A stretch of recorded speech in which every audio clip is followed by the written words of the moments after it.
మీ business ఏదైనా మీ ఊర్లో promotion చేయాలంటే అది సుమన్ టీవీతోనే సాధ్యం. ఇప్పుడే సంప్రదించండి. Welcome to Suman TV. ఇది నిజంగా తెలంగాణలో పేద ప్రజలకి గుడ్ న్యూస్.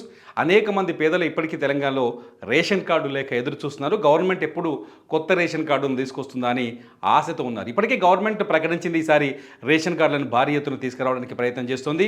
ఈసారి స్మార్ట్ కార్డులను తీసుకురావాలని చూస్తుంది రేషన్ కార్డుల విషయంలో. ఇప్పటికే చాలా చోట్ల ఆధార్ కార్డు ఆధారంగా రేషన్ బియ్యం వస్తున్నాయి మన దగ్గర. అయితే ఈసారి స్మార్ట్ కార్డులని ప్రవేశపెట్టాలని ఆలోచిస్తుంది. అయితే రేషన్ కార్డులకి కొన్ని రూల్స్ని ఆలోచిస్తుంది గవర్నమెంట్. రూల్స్ ఏంటి అంటే ఎంత ఆదాయం ఉన్న వాళ్ళకి రేషన్ కార్డు ఇవ్వాలి, ఎంత ఆదాయం ఉన్న వాళ్ళని రేషన్ కార్డు స్కీమ్లోకి తీసుకురావాలి, ఎవరు అర్హులవుతారు అంటే నా దగ్గర కొంత డేటా ఉంది. గవర్నమెంట్ నుంచి కొంత అందిన సమాచారం ప్రకారం గ్రామీణ ప్రాంతాల్లో అయితే రేషన్ కార్డులు ఎవరికి అందుబాటులో ఉందంటే గ్రామీణ ప్రాంతాల్లో ఉన్న వాళ్ళైతే గ్రామీణ ప్రాంతాల్లో ఉంటే ఏడాదికి 1,50,000 ఆదాయం ఉన్న వాళ్ళకి రేషన్ కార్డు ఇస్తారు. గ్రామీణ ప్రాంతాల్లో ఏడాదికి 1,50,000, 1,50,000 ఏడాదికి 1,50,000 ఉన్న వారికి గ్రామీణ ప్రాంతాల్లో రేషన్ కార్డు ఇవ్వాలని చూస్తున్నారు. ఇకపోతే అర్బన్ సిటీ ఏరియాలో ఉన్న వాళ్ళకి కనీసం 2 లక్షలు ఉండాలి. 2 లక్షల ఆదాయం లోపు ఉన్న వాళ్ళకి మాత్రం ఇస్తారు. గ్రామీణ ప్రాంతాల్లో 1,50,000 లోపు ఉన్న వాళ్ళకి రేషన్ కార్డు అంటే సంవత్సరానికి 1,50,000 సంపాదించగలిగే 1,50,000 కూడా సంపాదించలేని కుటుంబాలకు మాత్రమే తెలంగాణలో రేషన్ కార్డు వస్తుంది గ్రామీణ ప్రాంతాల్లో.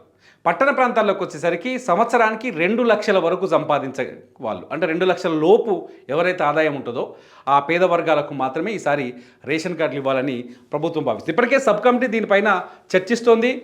ఆంధ్రప్రదేశ్తో పాటు గుజరాత్, కర్ణాటక, కేరళ వంటి రాష్ట్రాల్లో ఇప్పటికే పౌర సరఫరాల శాఖ కొన్ని సర్వేలు చేసింది. ఆ సర్వే రిపోర్ట్లన్నీ సబ్ కమిటీకి అందించింది.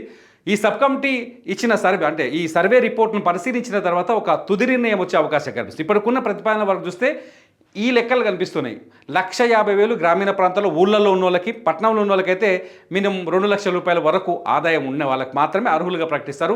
1,50,000 ఆదాయం దాటిన వాళ్ళకి ఎవరికి రేషన్ కార్డు రాదు. 2 లక్షల ఆదాయం దాటిన వాళ్ళకి కూడా రేషన్ కార్డు వచ్చే అవకాశం లేదు. ఇకపోతే భూములు, కొంతమందికి భూములు ఉంటాయి గ్రామీణ ప్రాంతాల్లో, అవి పండవు పాడుగావు, ఆ భూముల్లో తిండి దొరకదు, పాడు దొరకదు. అట్లాంటి వాళ్ళని ఎట్లా చేస్తున్నారంటే 3.5 ఎకరాలు తరి పొలం ఉంటే, తరి అంటే వరి నీళ్లు వారే పొలం 3.5 ఎకరాలు 3.5 ఎకరాలు ఉందనుకోండి, వాళ్ళు రేషన్ కార్డుకి అర్హులు. శౌక పొలం కుష్కి ఉంటుంది కదా, ఏది శల్క పొలం అయితే 7 ఎకరాలు 7 ఎకరాలు ఉన్న వాళ్ళకి శౌక పొలం అయితే 7 ఎకరాలు, తరి పొలం ఉంటే 3.5 ఎకరాలు, శౌక ఉన్న వాళ్ళకి 7 ఎకరాలు, తరి పొలం ఉన్న వాళ్ళకి 3.5 ఎకరాలు, శౌక పొలం ఉన్న వాళ్ళకి 7 ఎకరాల వరకు అర్హులుగా నియమించే అవకాశం కనిపిస్తుంది. ఇప్పటికే సెప్టెంబర్ 21వ తేదీన ఇప్పటికే అనేక రాష్ట్రాల్లో చేసిన సర్వేలు గవర్నమెంట్ దృష్టికి వచ్చినాయి.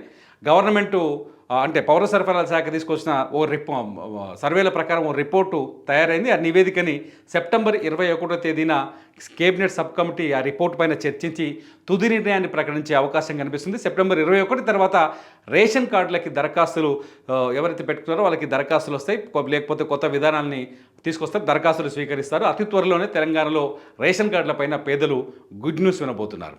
మరి మీరేమంటారు? ఈ వీడియో పైన మీకు కామెంట్స్ చేయండి. చూస్తూనే ఉండండి సుమన్ టీవీ.